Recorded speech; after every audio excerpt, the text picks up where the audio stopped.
नमस्कार, मैं हूं अशोक श्रीवास्तव और आप देख रहे हैं मीडिया दस्तक न्यूज।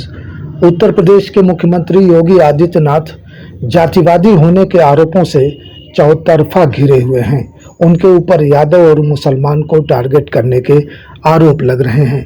हम 3 वाकये आपको याद दिलाएंगे जिसे सुनकर आप खुद यह सोचने को मजबूर हो जाएंगे कि यादव और मुसलमानों को खास तौर से क्यों टारगेट किया जा रहा है। ताज़ा मामला कुशीनगर का है, जहां भाजपा नेता आदित्य सिंह का बेटा आर्थर सिंह साथियों की मदद से ऑर्केस्ट्रा में काम करने वाली 2 लड़कियों को पिस्टल की नोक पर उठा ले जाता है।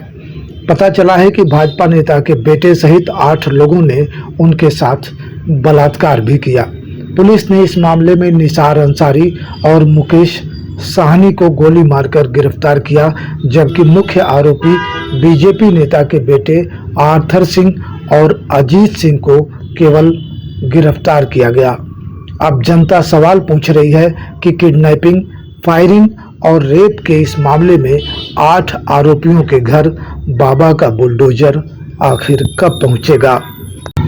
दूसरा मामला सुल्तानपुर का है, जहां 1.5 करोड़ की डकैती के मामले में मंगेश यादव का एनकाउंटर किए जाने के बाद मुख्यमंत्री के जातिवादी होने के आरोप और भी पुख्ता हो गए हैं। दरअसल विपक्ष के साथ साथ मंगेश यादव के परिवार और गांव के लोग तथा मंगेश के घर गृहस्थी का स्टैंडर्ड यह चीख चीख कर कह रहा है कि मंगेश यादव का एनकाउंटर नहीं बल्कि उसकी हत्या हुई है। पुलिस उसे दुर्दांत अपराधी बता रही है। एनकाउंटर स्पेशलिस्ट डीके शाही को फेक एनकाउंटर से क्या फायदे हुए हैं, एक एक कर सभी सामने आ रहे हैं।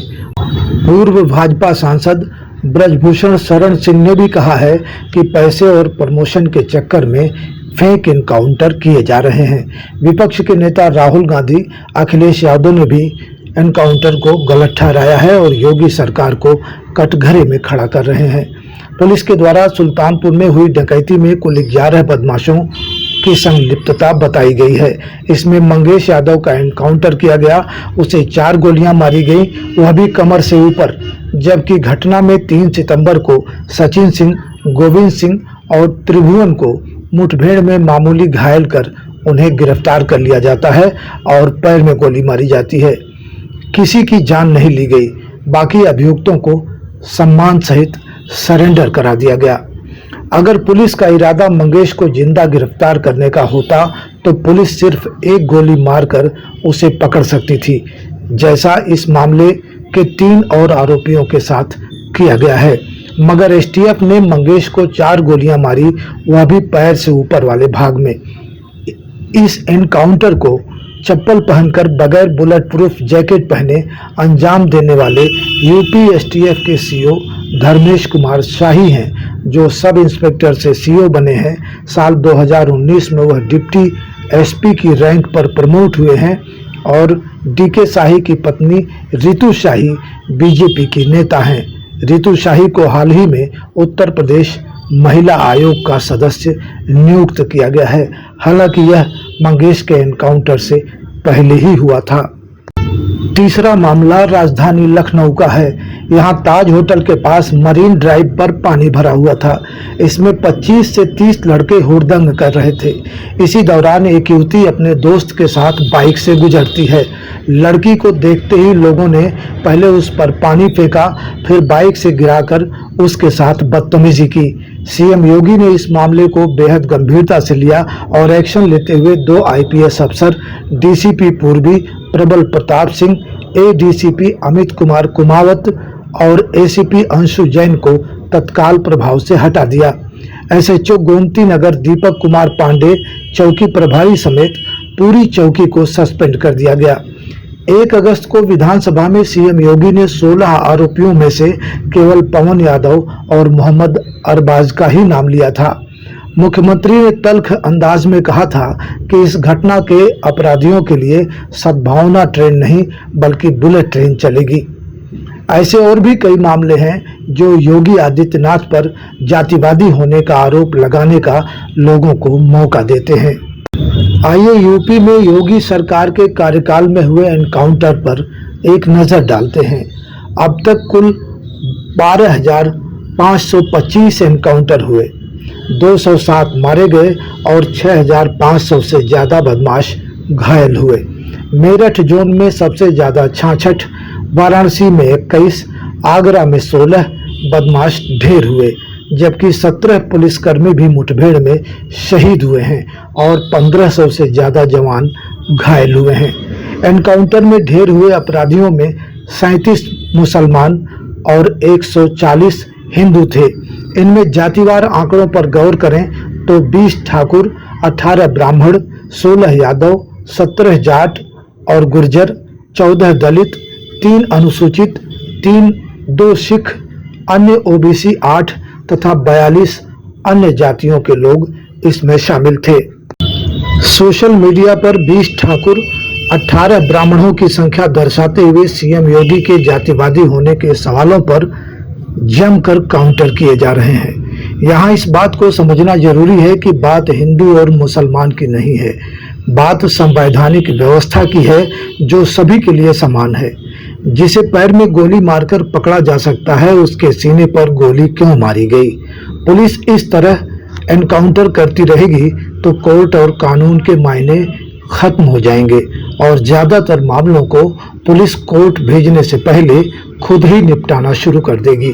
दूसरी सरकार आएगी, वह भी इन्हीं रास्तों पर चलेगी, तो देश में संवैधानिक व्यवस्था आखिर कब तक बनी रहेगी? आपके बीच में ये सवाल छोड़ते हुए अपनी समीक्षा यहीं समाप्त करता हूं। आपसे निवेदन है कि आप हमारे चैनल पर पहली बार आए हैं तो कृपया इसे सब्सक्राइब करें। जनपद कुशीनगर में पुलिस मुठभेड़ में 25,000 रुपए के 2 इनामिया बदमाश निसार अंसारी एवं आदित्य साहनी, इनको गोली लगी है। घायल अवस्था में इनको अस्पताल में एडमिट कराया गया है। इनके पास से 32 बोर की पिस्टल, अवैध पिस्टल वो बरामद की गई है। काफी संख्या में कारतूस भी बरामद किया है।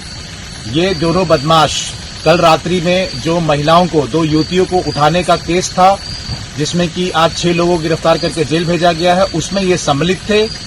और कल रात्रि में ये दोनों युवतियों को फायरिंग करके उठा ले गए थे रामकोला क्षेत्र से, जिसपे कि अभियान चला के युवतियों को बरामद भी किया गया था और इनके 6 साथियों को मैं असला गिरफ्तार करके आज जेल भेजा गया है। सूचना मिली थी कि ये वांछित अभियुक्त ये रामकोला क्षेत्र में है। इस पे हमारी पुलिस टीम ने नाकाबंदी की। इन्होंने पुलिस टीम पे फायर किया, हमने जवाबी फायरिंग की, जिसमें कि दोनों बदमाश जो अंसारी है और आदित्य साहनी, इनको गोली लगी है। आदित्य साहनी के ऊपर पहले के भी कई मुकदमे हैं और सराहनीय कार्य करने वाली हमारी टीम को पुरस्कृत किया जा रहा है। फिर के सोमवार को 2 बजे रात को आई थी पुलिस, जबरदस्ती हमारे भाई को लेकर गई। जब हम लोग पूछताछ करने लगे तो बोले कि हम उनसे पूछताछ करके हम छोड़ देंगे। फिर वो छोड़े नहीं और हम लोग को बोले ज्यादा बोलोगे तो मारेंगे भी। और फिर आके घर में पूरा चेक किए, कुछ मिला नहीं और लेकर गए थे मोबाइल बस भाई के। और जब उनका इतना सोना वोना लुटान था तो काहे नहीं मिला, क्यों नहीं मिला? जब साथ में लेकर गए थे बोल रहे पिस्टल था और गाड़ी था, गाड़ी कहाँ गई, पिस्टल कहाँ गया? उनको मिलना चाहिए ना, काहे को नहीं मिला? 28 तारीख की जो घटना हुई थी जिसमें आरोपी बनाया गया, उसके बाद वो लोग छोड़े नहीं, उनको नहीं छोड़े। क्या पता चला उसके बाद? उसके बाद उनको ले जाके कहीं और मारे और बता रहे हैं कहीं और मारे के। क्या लगता है कि ऐसा भाई कर सकता था? नहीं, हमारा भाई ऐसा नहीं था, ऐसा नहीं किया था। वो कहाँ से करेगा जब वो पहले से ही हमें बता रहा था, हमारा नाम वो लोग लिखवाए हैं, नहीं किया था। तो और लोगों को नहीं मारे, सिर्फ मंगेश को ही मारे, क्यों ऐसा किए होंगे? ऐसा वो हम लोग यादव है इसलिए किए, इसलिए किए। क्या नाम है आपका? हमारा नाम प्रिंसी यादव है। देखिए, उनके फादर से मैं मिला, राकेश यादव जी से। वो बेचारे ट्रक ड्राइवर हैं, गाड़ी चलाते हैं ओंकारेश्वर गुजरात में, और वो ट्रक गाड़ी चलाकर अपने परिवार का भरण पोषण करते हैं। तो निश्चित तौर से जैसा सरकार का ये डकैत है मंगेश यादव का डकैत होता और या लुटेरा होता तो मैं समझता हूँ कि उसके बाप गाड़ी पे चलते बैठकर गाड़ी चलाते नहीं। गरीब आदमी है, एक कमरे का घर है, ये भी नहीं कि उसके पास कोई बहुत बड़ा उसने कुछ कर लिया, खड़ा कर लिया। पूरे क्षेत्र में जो गांव के लोग हैं, अगल बगल के लोग इसको बता रहे हैं कि पूरी तरीके से ये मनगढ़ंत कहानी रचकर और फर्जी तरीके से उसका एनकाउंटर किया गया है। और एक माँ बाप के एक चिराग अकेला भाई, अपने परिवार का अकेला सदस्य है, केवल अपने माँ बाप का इकलौता बेटा है, उसकी पूरी तरीके से इन लोग निर्मम हत्या।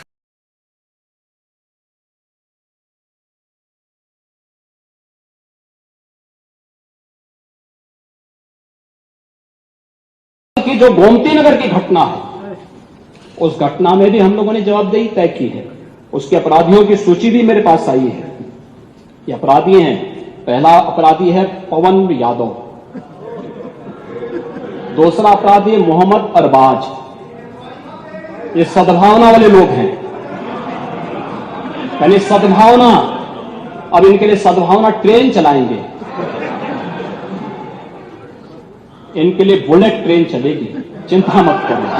यूपी पुलिस पर आरोप लग रहा है कि जाति देखकर एनकाउंटर किया। मंगेश यादव एनकाउंटर में चप्पल में पुलिस बिना बुलेट प्रूफ जैकेट के पुलिस ये इस तरह की चीजें पुलिस नहीं करती है। और पुलिस के जब गोलियां चलती हैं और जिन लोगों ने इस तरह की चीजें फेस की हैं, जो हमारे पूर्व के अधिकारी रहे हैं या कर्मचारी रहे हैं, उन सबको ये पता है।